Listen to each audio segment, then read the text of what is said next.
Going into game 2, Tomb of the Spider Queen. We all know Falstad's getting banned every single series in it tonight. I don't care what map you're on, that hero is busted. So really... Turns out Falstad has wave clear, and thus can be banned on Tomb of the Spider Queen. He also just kills everyone. And you know what? It doesn't matter how much wave clear the enemy team has if they're all dead. Exactly, he has hero clear. He clears out the boss pit by either pushing everyone out or just murdering all of them. So I fully expect to see that taken away, probably by our second ban here, as Chromie is going to be ban number 1. Chromie offers interrupts on the shrine, she offers wave clear, she offers vision control, especially with Time Walker's Pursuit, the ability to know what the enemy team is doing at all time. There's a reason the players call it map hacks. Very valuable. Opening up the opportunity to take Falstad, if it is indeed left open, is the red squad. See what the further bans are going to be. It's going to be the Sonya, who we saw kicking butt there in game number 1, to be sure. Slam build Sonya just absolutely tearing through everyone. It's just terrorizing the ladder at the moment, making sure that none of that BS that happened in game 1 makes it to game 2 here. But Krushinator, I gotta ask you something. What is it? But when you say Falstad, do you hear it as the words false dad, or is that just me? I'd like to imagine that he's a false father, but... False dad, yeah, okay. Yeah. I can get behind that.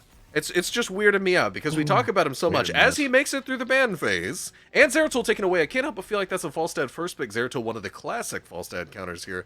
The false father, indeed, possibly being on the block here for Red Team. I'd be kind of perplexed by that Zeratul ban if that were not the case. SamuPlays taking some sweet time to think about their pick at the moment. Hogger. Oh my goodness, they're just teasing it. Hogger, first picked. I mean, Hogger does work. When you think about your off lane here on Tomb of the Spider Queen, you think about someone who can get away from the ganks, because the ganks come so fast, almost faster than any other map here in Heroes, because the rotation speed is so limited. We see a lot of, Leorics down in the bottom lane, people who can get out easily, and Hogger is definitely one of those. And it's still not Falstad, it's Johanna Cassia. You know what, perhaps we just don't really have a pulse on the competitive side of things as much as we thought we did. I don't know, man. All I know is that 2 blinds have been picked up for the blue side here as we start out, making red side auto attackers maybe not the best choice here, possibly considering some mages, some hybrid damage, and that's going to be Varian and a Medivh locked in. Luna, I will admit, I have not seen much of her Medivh as we go into these games right here. That's going to be a bit of a question mark for me, as Medivh is always a factor that, hey, sometimes can be useless if you have a player that's not particularly advanced at the hero, or even a team that doesn't have the coordination down, which is what you might expect in a free agent event like tonight. So that is a massive question mark for me. I've got my eyes on Luna's Medivh here. Absolutely. We talked about vision control that could come in from something like a Chromie, safely seeing where the enemy could be at all times to protect from ganks and to advance. And Medivh definitely fits the bill there, usually paired along with something like a Diablo, but that was banned away. So I'm interested to see what the Varian variant of this style is. Aha, I see what you did there, my friend.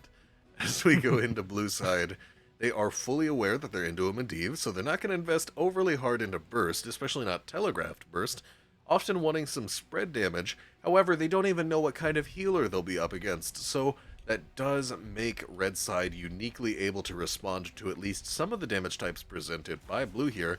Maiev and Leoric, that's some spread damage right there if I've ever seen it.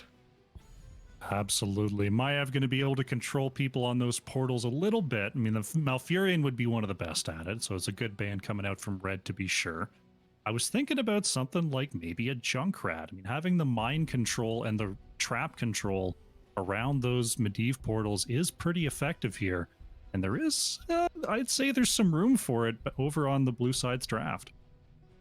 You know, who needs to push people off of a portal with explosives if you can just yank them out of it entirely in the first place here? Subdue, maybe even potentially a Valkyrie so as to pull players away from their portal here, or punish aggressive portal usage. Definitely on the table for today. And we see Ana with multiple good nano boost targets on the right side here in both Kael'thas and Medivh, potentially even Hogger, if we're being honest. But however, blue side, I gotta say, with the Johanna pickup, Johanna classically a tank lacking in overly aggressive engage potential. We now have possibly Entomb, but especially Maiev shoring up that lack of engage, and Alexstrasza actually locked in by MeatBycicle. That's an interesting pick here into the Kael'thas, into the Ana as well, able to counter the Abundance AoE healing with the Biotic Grenade. I find that pick a little bit perplexing, but perhaps blue team has something up their sleeve. I mean, the Alexstrasza point control is very, very good. I don't often think of Tomb as a point control style map, but if you're looking for a flash engage, you're looking to roast people possibly inside of an Entomb, having a large dragon could be helpful. Having a large dragon could be helpful indeed, as I remember the other strat involving Entomb and a large dragon. We saw a lot of Leoric Deathwing for that reason. So Yeah. this one is going to be a little bit interesting right here as we see the plays come out. I have to say, I can't help but feel like I favor red side a little bit. Medivh, Varian, Kael'thas, Hogger, Ana. That's a lot of spread damage. That's a lot of very straightforward styles of play. They can simply just follow up on the Medivh taunt and get a lot of damage out on the target. Alexstrasza, with no cleanse, with no immediately impactful healing sans Lifebinder, may struggle a bit to keep her targets alive. But as we get into this game 2 here, let's look at our hero picks. We've got Luna on Medivh, ColeWinterG playing that Varian, Kael'thas played by Bloodknight, SamuPlays on Hogger, and Luckeu, I believe, on Ana. Over on the blue side for this matchup, Aha going to be on the Cassia EpicPlayer, on the Maiev, Ukkii on the Leoric. MyPalVince is going to be playing the Johanna, and MeatBycicle on the Alexstrasza. Is it Ukkii? I've been saying Ukkii this whole time, and now you've got me self-conscious about it. Regardless. I'm looking at it and it looks like an Ukkii, but to be You know honest, what? This has to be settled. I don't write. Oh wait, no, I can't even talk. I only have access to the observers chat. I have been confined away from the players at the moment, cursed only to spectate and nothing more. Luna scouting forward here. Ukkii, the Enigma himself, stepping up forward. Medivh actually almost getting yanked away, but will back off as the blue side picks up the strong clear advantage level 1, enabling them to control the rotational game. Johanna definitely going to move forward with that Maiev and clear those waves, no problem at all. This could be a little bit of a problem for red side. They've got the Kael'thas for the clear, but Varian kind of famously bad in the wave clear department, especially before that level 4. So blue is going to have a pretty simple time in the early going here. We'll see what they can do with this advantage, and it looks like they're going straight to the bottom camp. Yep, Maiev already on that bottom siege camp at the moment. EpicPlayer just taking full advantage, and it looks like we will not see a red side rotation, possibly not even aware, or maybe just needing to keep up in the macro game right here. And Vince actually getting zoned out of it. ColeWinterG on that Varian. You know, you mentioned that Varian is not that strong of a hero before level 4, as we see Abundance countered by Biotic Grenade there from Ana. You mentioned that Varian is not much of a hero before level 4. I would argue that's a bit of an understatement. ColeWinterG on that Varian is a melee minion until level 4, as we see the lanes being cleared out. Both teams just trading some shots back and forth right here, trying to stack up their quests, and to Luna's credit, she's got 16 stacks of Master's Touch already. That's pretty good for sub 2 minutes. We've seen Luna move out there, get those aggressive arcane rifts, and be able to just have those portals available. Playing around cooldowns, I mean, when Medivh's got those cooldowns available, Medivh's pretty much unstoppable. Oh, absolutely. Medivh is always a force to be reckoned with. Protected, by the way, is what we always say, because Medivh is basically a hack at the game. You hack the damage, you hack the map, you hack the rotations. EpicPlayer trying not to deliver Living Bomb into his own team does double back as MyPalVince goes in for the chase. Living Bomb will spread to multiple members of blue side. Aha getting zoned a little bit, especially by tower damage. MyPalVince backing off, but blue side still has an advantage of bruisers in this mid lane. MyPalVince with no such concerns about the bomb. Move away from me, because I ain't moving away from you. We got the big combo here onto EpicPlayer. Manages to vault out and stay in the... Oh, has to move out of the Abundance. Kael'thas was looking for that Flame Strike. And it looks like red is starting to even out the rotations a little bit here. The taunt coming in from Varian, that extra health, is starting to make things a little bit more even here. Yeah, I gotta say, with the combination of taunt And with Gravity Lapse giving you several seconds back-to-back of that stun, that's going to be very important for locking down targets, especially Cassia, who does not have much of her tankiness when she is standing still. ColeWinterG with a very aggressive forward taunt does get yanked under forts, however he does have bruisers in order to tank that tower aggro. Now backing up a bit, MyPalVince stepping out of the abundance so as not to spread the bomb, and red side continuing their pressure with the bruiser camp here. MyPalVince moving out, gets the condemn onto 2. Nice sleep dart, though, is going to land onto the Johanna to allow the escape of red here.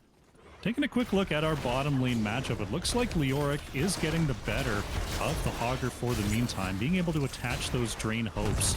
There's not a lot that Hogger can do about it besides spin away from lane, and that just gives the wave clear advantage over to Leoric, so that should be a pretty good matchup for blue down in the bottom lane.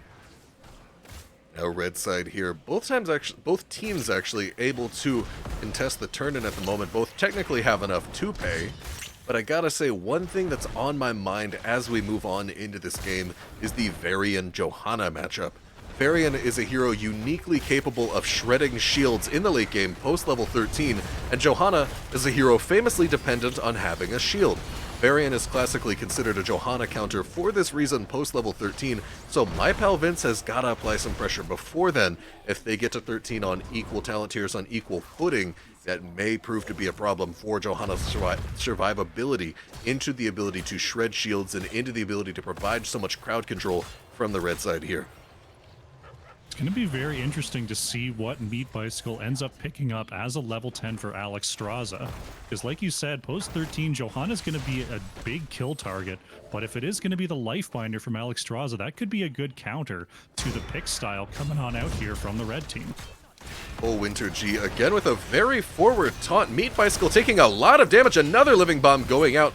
I was actually a little bit skeptical of the kill at first due to the taunt so far away from the team, but it is enough to set up a kill for the red side. That's going to be first blood going on to MeatBycicle. MyPalVince getting taunted in the middle of the enemy team, and you do not want to lose those 38 gems at the moment. Doing their best to run it to teammate Aha. Aha has to run back in to pick up those gems, but this does put them in danger of getting killed. Carefully able to dodge the gravity lapse, but still so deep inside the enemy team. EpicPlayer trying to help out. Now EpicPlayer is going to be able to pick up those gems. Will be able to Spirit of Vengeance away out of that. Leoric coming in for the flank. Crisis averted somewhat for the blue team, going down some structures, going down some experience, but they haven't quite lost their gems yet. Red just able to live forever underneath that fort, getting targeted with that minus armor. The Medivh on it, keeping everyone alive for quite the merry-go-round chase, and that's a lot of gems left on the ground. 39, Krushinator. That's the number on Luna's mind right now, as we see Luna stepping forward, trying to finish out that Master's Touch. A little bit surprised they didn't go for it onto the Spirit Walk, but that's okay. They got it onto ukkieLFT, who knows, not me, as we see red side continue to pressure up right here. MyPalVince walking away. Iron Skin has been popped at the moment. Damage going out onto MeatBycicle, and that's going to be a meatball. Oh! Did you see that? Well dodged. Oh no, it's Bloodknight in trouble. Well dodged by MeatBycicle, avoiding the Pyroblast. Bloodknight now getting run down, attempting to portal out, actually dies on the other side of the portal, thanks to Maiev's tether breaking away. Not a lot of options to escape once they're in there. Red team getting a little bit overconfident with their advantage at the moment. Just because you got a few kills and got your Master's Touch finish does not make you untouchable. Blue team demonstrating excellent mental game to be able to stay in this and continue applying pressure, even when things did not look particularly exceptional at the start of the game, and as a result, they now have a full level lead, as well as some blue web weavers coming out right here at the moment, looking to open up the map and set up some win conditions for late game. We saw Alexstrasza there. It is going to be the Cleansing Flame on 10, using that ability to get off the map and get out of harm's way to try to counter this pick style, and working to great effect there as we see these blue web weavers pushing in. These are starting to get a little bit powerful here. Oh, Blessed Shield on top lane. Kael'thas taking a lot of damage. An excellent body block set up by Johanna at the moment. MyPalVince showing a bit of expertise at the moment. Bloodknight dropping down to 100 HP. Forced to take the long way because of some solid positioning from MyPalVince. I question the lack of a kill right there. It's honestly worth it to drop Ball Lightning to go for it. Definitely a kill that could have happened in my opinion, as blue side now backs off after taking top gate. They've still got a lot of gems on their hand. Both teams still able to turn in, and we are on equal talent tier footing. All ults are up and available for Red. Still 20 seconds on Blessed Shield. Samu trying to back away right now. Was trying to get the interrupt. Oh, it looks like ColeWinterG is going to get the interrupt. Ball Lightning will be used on Hogger. The Lion's Fang not available. EpicPlayer is going to drop off 32 there for Blue. Looks like EpicPlayer maybe looking for an Warden's Cage. Catches Luna. Luna trying to use that protected to move back. She is going to move back to safety. EpicPlayer vaults up. There's Alexstrasza up in the air. Hogger going to be going down here. ColeWinterG trying to escape, but there's the Entomb catching Bloodknight and cutting off the retreat of Red. But the Pyroblast not going to quite be enough to take down EpicPlayer. EpicPlayer. Oh, EpicPlayer.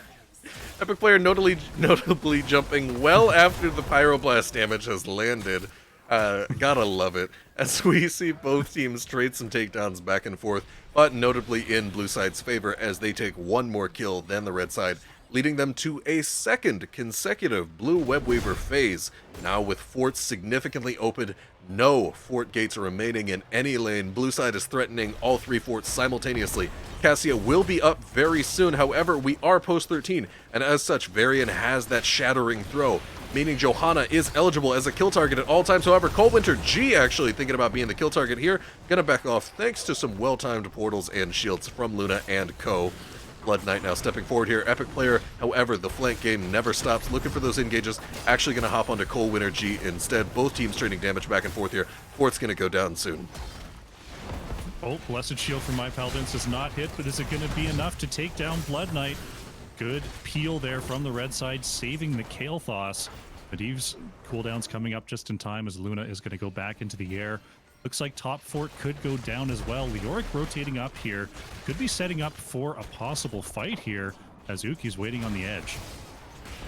Right now, blue side setting up, and like you said, Ukkie, watching that flank and knowing that a lot of times when you overcommit into pushing those side lanes, you're going to get interfered by the other team, and they're actually going to come up from behind you rather than defend right at their gate.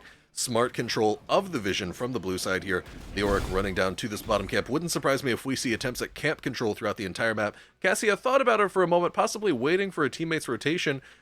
Giving it a moment, and now we'll get started on that bruiser camp as we see similarly EpicPlayer and MeatBycicle getting on that bottom siege camp, and now both teams setting up, trying to take a fight and looking to control the turn-in. Blue team only 2 away from a chance at their third in a row. ColeWinterG, however, will secure it for red side.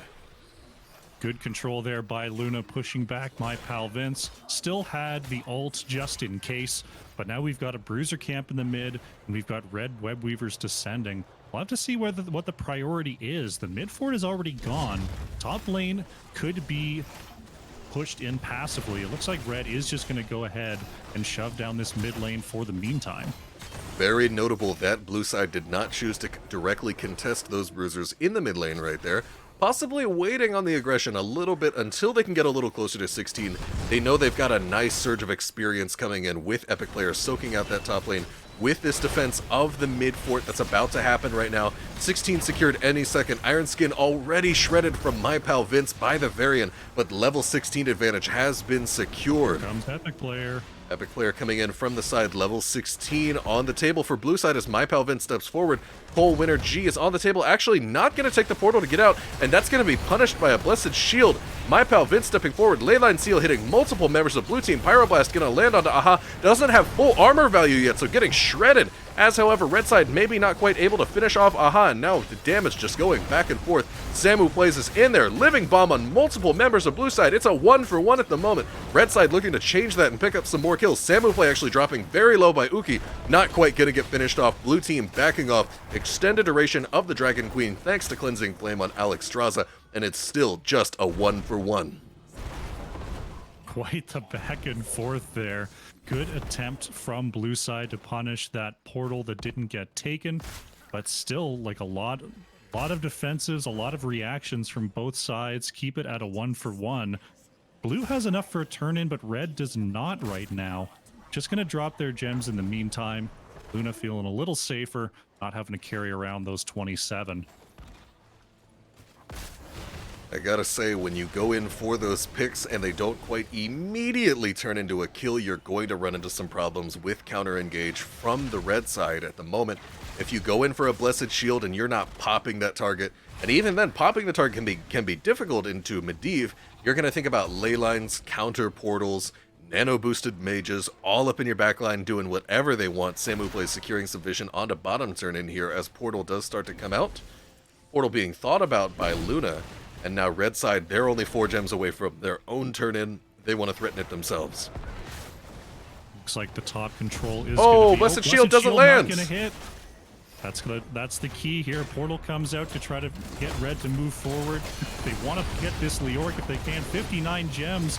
There's the Pyroblast onto the back line, but Leoric's going to be okay. EpicPlayer dropping very low. He's going to die. Enough. Ukkie's actually still very low in the background. Samu is popping off. Aha going to pick up the gems here. MyPalVince with 17 going to be taken out as well. It's a triple here for red. Alexstrasza landing to safety. But that means red, they've got the chance to move on to a boss. Yeah, red team, they know that they've got that triple kill. That was a solid, excellent fight from them. And I gotta say, the more you make the game about skirmishing, about constant small fights, the more Alexstrasza's put in this constant bind of when do I use my big cooldowns, my long ultimate cooldowns, my long Dragon Queen cooldown. It's going to be a struggle. If you don't pop them, you're going to have the disadvantage in that skirmish. And if you do pop your big cooldowns, well, next skirmish, you're going to have the disadvantage again. So that's always a way to force an Alexstrasza to sweat a little bit. And again, Johanna, not quite as safe as she would like to be into this Varian. Red side now having a boss in the top lane. Very little contest going out forward so far on the fort. They got to be thinking about threatening a keep at this point. Webweaver's even starting to descend. Good timing with that boss and that Webweaver. Boss is going to get there a little bit before, but the Webweaver very quick to catch up. This keep is definitely going to be in trouble here, as the long-range damage from blue is a little bit lacking. It's going to be tough for them to clear this. Yeah, there's just so much damage here. MeatBycicle electing to use the Dragon Queen does successfully avoid the Leyline Seal, using that for the Wing Buffet, not a Wing Buffet, which I find disappointing. Huge Blessed Shield, however, lots of AoE damage. Ball Lightning coming out. I'm trying to make stupid food jokes as we go in and the team fights are happening. Iron Skin coming out. Portal out does work for ColeWinterG and SamuPlays. That is a successful counter kill from blue side, but at the cost of their top keep. Top keep goes down here. The taunt comes out onto Ukkii, who gets behind that little mini gate. That's gotta feel bad. Like, what a beautiful Blessed Shield there from MyPalVince. They layered on the damage, brought through the chase with the Leoric, and Medivh just denies. Luna doing fantastic work this game. I gotta say, Aha holding 88, make it 89 gems currently at the moment. And as the Cassia, that's gotta make you nervous. You know, hey, if I go down, a lot of our chances of winning this game go down with me. And so you're thinking twice about ever stepping forward here, as both of the teams looking to take all the camps off the map at the moment. Actually, blue side giving it a temporary hold a bit on their bruisers, as that will be scouted out by that Luna. And Medivh, noting the disparity in the team's ability to take the camps on time, now continuing to scout it out. This may mean a secure dump of gems for red side here, but not an invade from the red side. They know they don't want to invade down level 20. They're trying to secure it for themselves. They're going to get level 20 off of mid lane here, and then we'll see these two teams duke it out at their full potential. Red knows that blue has to move out onto the map, has to move to these turn-in points. No need to do a super deep invade. Just keep an eye on things and use the Medivh to be in all places at once. They've got the top lane and the bottom lane pushing out. Looks like they're going to represent for a clear here in the mid. And actually, Aha, dropping off those gems. The bruiser camp pressure was enough. It looks like red side perfectly content to not play too risky. Don't want to get caught in the middle of those enemy bruisers. And at this point, they think to themselves, hey, we can eat a Webweaver or two. You know, like, we have only lost 2 forts. That bottom fort is going to go down here. But at this point, red team feeling very confident in the setup that they have. Mid is essentially free clear with their bruiser camp here. They know the enemy team does not want to fight inside the bruiser spell armor. Actually backing off a little bit. Never mind. I am completely a fool at the video game. Now red side backing off, getting ready to clear out top lane. And blue team forming up for a mid push. Red going to get the clear on the top side, make sure that that boss lane isn't too weakened here. Bottom is definitely already gone, but the top clear going to come on through, the mid defense coming through as well. And Luna's definitely going to be looking for an ult counter engage here as this wave clears up. Hogger's still clearing away that top wave. The long distance clear from Kael'thas is definitely going to be doing some work with that flamethrower on 20. Flamethrower on 20, activating just as soon as you mention it. If you hit at least 2 heroes, you will get cooldown reduction on that Flame Strike. And Kael'thas very confident in his ability to continually land those DQs. I can't help but feel like the empowerment should go on to Gravity Lapse instead. However, they want to spread out their damage as much as possible here. Blue team now looking for a second consecutive turn-in.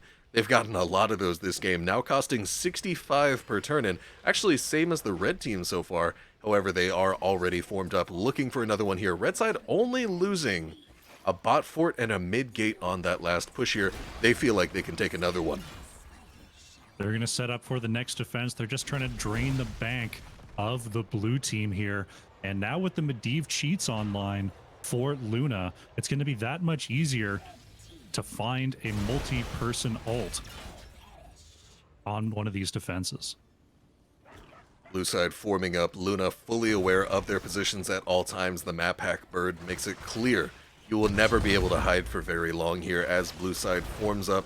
SamuPlays hitting that pre-tap smartly just before the healing fountain goes down. Bit of a veteran move right there, knowing that the only way that it would get value is if they hit that tap at that very moment. And now blue side pushing forward, taunt going out onto Johanna. Iron Skin will get shattered immediately by Shattering Throw. MeatBycicle with the Dragon Queen, and we're starting to see some moving in. All lightning bouncing back and forth. Living Bomb onto many members. 4 members of the blue side here. So much spread damage. However, keep still going down. Pyroblast. Oh, actually negated by his own teammate's Leyline Seal. That's not quite the synergy that you're looking for here, as multiple members of red side licking their wounds, walking away, and MeatBycicle's Dragon Queen is about to fade. Cleansing Flame, though, for the escape. Not quite the counter engage that I was thinking I was going to see there. Great bless there from MyPalVince. And look at the bottom lane. The Medivh protected, by the way, is going to save SamuPlays. And it could be, look, there it is. It's all keeps down. The double turn-in works in favor of blue. Right now, blue thinking to themselves, man, we got everything we wanted. We went from being down keeps, down map pressure, to now red side not even having a single structure still standing other than their core. Blue side is going to turn this into a free siege. They're going to turn this into a bruiser camp here soon, but red side, due to their delaying of the bruiser camp, does not similarly have their own available 2-cap just yet. So at this point, the only thing they can think about is to control this boss pit in the top lane. This is where the game is going to be centered around in the exact moment. Blue side is taking these camps knowing that they're going to drag red side's attention away from that boss pit in the top lane. If they can get a pick in these main lanes, great. If they can drag red team away and secure a boss, great. But remember, Leyline Seal, always an important boss control tool, especially with the Medivh cheats at level 20, able to lengthen the duration of taking the enemy heroes off the map and hit even more by redirecting the line. At the moment, blue team actually settling for the invade, going for double bruisers in mid lane. Yeah, if I'm the blue team, that boss is just such a wild card against this squad coming out from red. I like the idea of just getting huge pressure in the off lanes and looking for an opportunity on this defense. Oh, Kael'thas! That could be it. Kael'thas manages to get out of there with the protected. There's the ley line coming on out. Big silence and tomb in the back line, though. Luna trying to move back. Pyroblast is out onto Ukkii. Hogger is actually going to be the first to fall here, and Leoric somehow still alive. ColeWinterG getting roasted by this Alexstrasza. MeatBycicle breathing all over the back line. The core is down to 68% as Anna falls as well. Luna going to be taken out. Bloodknight being forced away. And blue, looking like they were down through most of this game, turns it around and picks up the victory. Gotta say, that was very well played by blue side toward the end of that lobby. I gotta say, it was wild. You know, I thought that convincingly red team looked in control of that game for the most part there. I was thinking to myself, you know, Johanna, she's gonna be fragile every fight. Alexstrasza's not gonna get any healing done into this Anna, and they're never gonna be able to create any picks into that Medivh. Red team's got this in the bag, but no, blue side, it turns out that when you're given several consecutive turn-ins for free, as well as the ability to dive with those turn-ins. That's just, they really turned it around. They got everything they wanted throughout the entire late game, able to exert massive pressure onto the enemy team. And let's take a look at those talents and stats there. Let's see, anything sticking out so far? I can't help but notice that we actually saw an auto-attack Leoric coming out from Ukkii. How are we thinking about that, Krushinator? I mean, with that, against the Medivh, your Drain Hope is probably going to get disconnected a lot of the time. Trying to catch up and reduce the damage of the backline would probably be equally dicey in terms of being able to actually access the people you're trying to reduce the damage of. So having the auto attacks to just try to put some pressure onto Varian is probably the way to go. Yeah, it makes you absolutely a threat at dealing into that enemy front line at the moment. Aha, easily taking top damage for the blue team, however, not top damage of the entire game. Bloodknight on the losing red team here gonna top that out. Several flame strikes landing onto multiple members of the blue team here. And that still was not how I expected that game to go. Even Fanaticism being picked up by MyPalVince here. I question the logic a little bit of investing so heavily into Ironskin versus a Shattering Throw Varian. Not a lot of consistent value, however, it did turn into a victory. Some little bits of moments of falling apart for the red side, and I gotta say, like I mentioned before, anytime I'm looking at a Medivh team, I'm not only thinking to myself, is this a good Medivh player, but is this a good Medivh team? And I think it's a little bit hard in the free agent environment, in the environment of 5 people just coming together to play Medivh at a team level to his full potential. It is very difficult. I mean, Medivh's got all the tools, but it's just totally reliant on your teammates to make the most of them. We saw a lot of great plays that game. Luna putting out some great portals, a lot of great saves, but in the late game there, when everything matters the most and you're trying to find the right engages, we saw the ley line canceling out the pyroblast there. We saw Varian moving past a portal in some cases. Just a couple hiccups here and there can be what decides these fights, and it's very difficult in this environment with such great players.